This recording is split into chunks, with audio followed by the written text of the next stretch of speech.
Keeping it real, keeping it real. I'm your host, Reverend Al Sharpton. We're talking to Felipe Luciano, the challenges facing blacks and brown. Let me do this before we go to the phones. Cesar Chavez, who was the founder of the United Farm Workers. Yes, sir.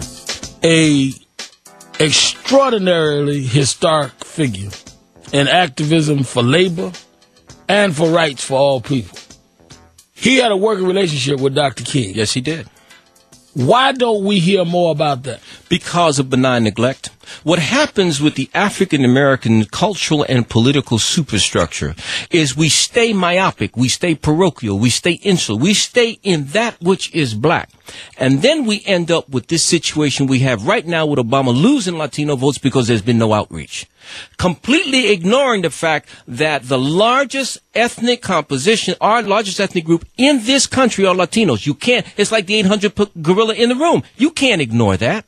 So what happens is one of the wonderful things about Cesar Chavez, who, by the way, kept me in the movement when I was ready to explode, told me, are you in this for fame or are you in this because this is what God has told you to do? If this is your revelation, we had tried to do Zoot Suit with Edward Olmos. It failed miserably. I was at NBC at the time. I won 2 Emmys, and I thought we could get this done. Broadway told us, I don't think so, fella. And so we had to send Zoot Suit back. Teatro Campesino, which used to be part of the UFW, United Farm Workers Union, UFU, we had them all here, and I was crying. And Cesar came out to me on the steps of Xenon and said, son, Felipe, if you want to cry because of your ego, that's one thing. But if you understand that in the business of missionary work, in the business of service to your people, there can be no egos. Your people will reject you. Are you validated by them? Are you validated by inside and upstairs? If you're not validated by that, then you might as well leave now. I stayed in the movement and I've been in it to this day. Having said that, Cesar Chavez should have a holiday named after him. He is as important, and folks, don't get this twisted now. He is as important as Martin Luther King, and black folks should be at the head of that movement because that would do a lot to ameliorate. Now, why would you say he's as important as Dr. King? Think of what he had to do. He had to organize from west of the Mississippi all the way to California. He did it on his own. He picked strawberries. He picked cotton. He picked lettuce. He picked rhubarbs. He did that. He organized an entire people who had been totally marginalized. He dealt with people from all classes. He was able to unite people around the issue of love. Did not go into the violence, which many of us thought he should have done. So in the sense of what he has contributed to America, what he's done for Latino people, and I would add people of color in general, he is as important. Again, don't get this twisted. I say Martin Luther King because of his grandeur, because of his vision, was important. And he also had an oratorical style that was unbelievable. Cesar didn't have the oratorical style, but he had the substance. And Martin knew it. Malcolm knew it. And that's why when they had great boycotts in this city, nothing got sold. Had it not been for Cesar Chavez, the Mexican-American worker to this day would have been way back in Mesoamerica. We would have been talking about people who had no rights and no presence. So I say he is as important. And even if, and here's the killer, even if we feel that maybe he is not as widely spread as Martin Luther King, it behooves us as black men and women who are of intellect, of substance, that God has given us a place, to push that which is another culture. Remember, that which was rejected is now the cornerstone. We rejected Mexican American. We said, no, if it ain't black, we have to change our thinking. We have dealt black and white in this country for the last 150 years. I agree with that. I mean, to me, Dr. King is Dr. King because of my experience and growth, and that's how I see him. But I have no problem with honoring Chavez and if I can see people honoring Abe Lincoln and George Washington. You see what I'm saying? Let's go to the phones. Mr. Juneteenth in Portland, Oregon. You keeping it real with Al Sharpton. Yeah, how you doing, Reverend Al? All right. Look, I've been listening to the conversation. I appreciate both of you. When we talk about the Hispanic and the brown vote, or the black vote, what we're talking about, again, is tribalism. This has been our problem, tribalism. It's affecting us. It's in our DNA, and it causes us to fight against what is right. Now, I'm suggesting this. I grew up during that period in Oakland, California with the Black Panthers. I witnessed that whole scenario play out. I'm saying that unless we instill up in our people respect, responsibility, accountability, and productivity, Only then will we be able to defeat tribalism. Only then will we be able to come together. Anything else is a media ploy.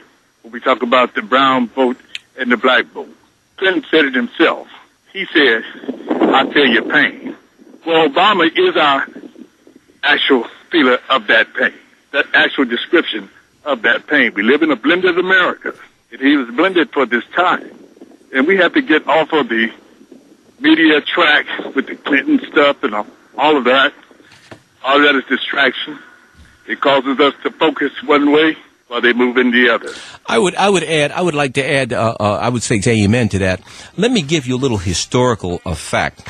When Africans were brought to the Caribbean, when they were brought to the New World, the tribalism that they tried to establish, that the Spaniards tried to divide African slaves, we were brought from the Congo, we were brought from Gambia, we were brought from Guinea, we were brought from Nigeria. They tried to establish a separation, a dichotomy between African slaves and Native Americans, Tainos, Arawaks, if you will. Do you know what happened? They joined hands against a common oppressor. But the reason for the joining of hands was that the genocide was so brutal and so annihilative that they had no alternative. One of the problems here is the illusion of democracy. We actually believe that we're doing okay. We feeling fine. And as long as you got a Lexus, and as long as you got a Cadillac, and as long as you got a W-2 that says you're making over $150,000, you're really not concerned with what that Puerto Rican or what that Jamaican or what that Trinidadian, what that black person is feeling. And to the extent that we continue to do well in this country, and the oppression hasn't hit us yet, we will not be able to form a united front. Let's take a break. Brown and black, black and brown. Challenges. Felipe, Luciano, Al Sharpton. Keeping it real. We'll be right back.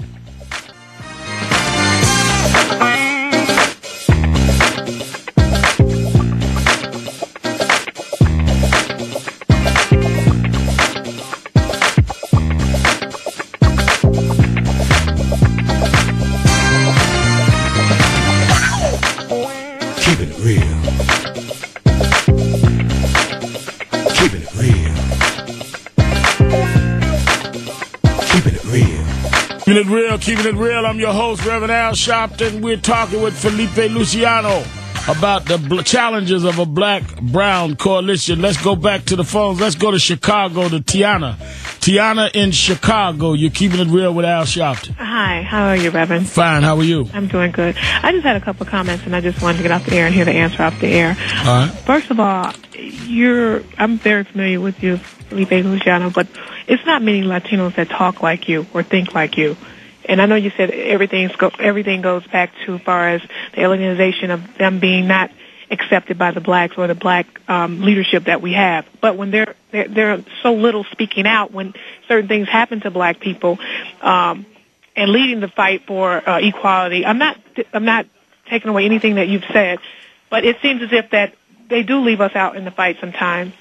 And I think that if they were to speak up sometime and join in when things do happen, then we wouldn't have that backlash of, I'm black or I'm Puerto Rican or whatever have you, because everything comes from black. First of all, if we want to give history lessons, we need to go back more than 18. We need to go back more than 6,000 years. We got to go back. We can take it all the way back to Kemet. We got to go back to Lucy. Yeah, we can go back to Lucy. Thank you. We can go, but as I said before, I think that it's not many activists, I don't want to take any more time, it's not that many activists that feel this way. As far as Mexican and Puerto Rican, I feel that there is a difference, a grand difference. Their political aspirations or their agenda is totally different from our agenda. When we speak of equality, of making it, their, I think, idea of an agenda is making it. Mm-hmm. I'm here, like you said, they're white, they're coconuts or whatever have you. But what do we do when we see this and we're marching, or we go, as Brother Al takes us to all these different places, and we march on Washington and we're looking for equality and police beatings and all the things that we have going on in Chicago? How do we stand and say, well, you know what, and then they come along for the ride when it looks okay then? So you can't help but to take that out your mind as a black woman and see, well, I'm out here and I saw my mother or my aunt getting bitten by dogs and all this other good stuff, and you say, well, wait a minute. When we all sit down and say, well, we have to recognize this. And one more before I go, I went to school in Florida, And I lived in Miami and I lived in Fort Lauderdale. And as you're right, my roommate was Dominican, and we used to have these conversations all the time. She, even in 2000s, she's not black. They still say it to this day. They're not black. Listen, sister, in Liberty City, the white cops that are busting black folk in Miami are Cuban. And let's be straight up about it. They're white, they're Cuban. As far as they're concerned, this is America, and we love it very much. Now, let's be real about this. One of the problems we have and have had is lack of confrontation. Among Latinos, I don't know if it's innate, I don't know if it's the Spanish thing with the father figure, we are loath to confront. One of the wonderful additions to our culture on the East Coast has been our association with African Americans, because our thing is about stepping up to the plate. Right. Now, for many Puerto Ricans, we have an ay bendito attitude. And those Latinos out there know exactly what I'm saying. We would rather accommodate than confront. And that has to do with the legend and the culture of colonization that has happened over the years.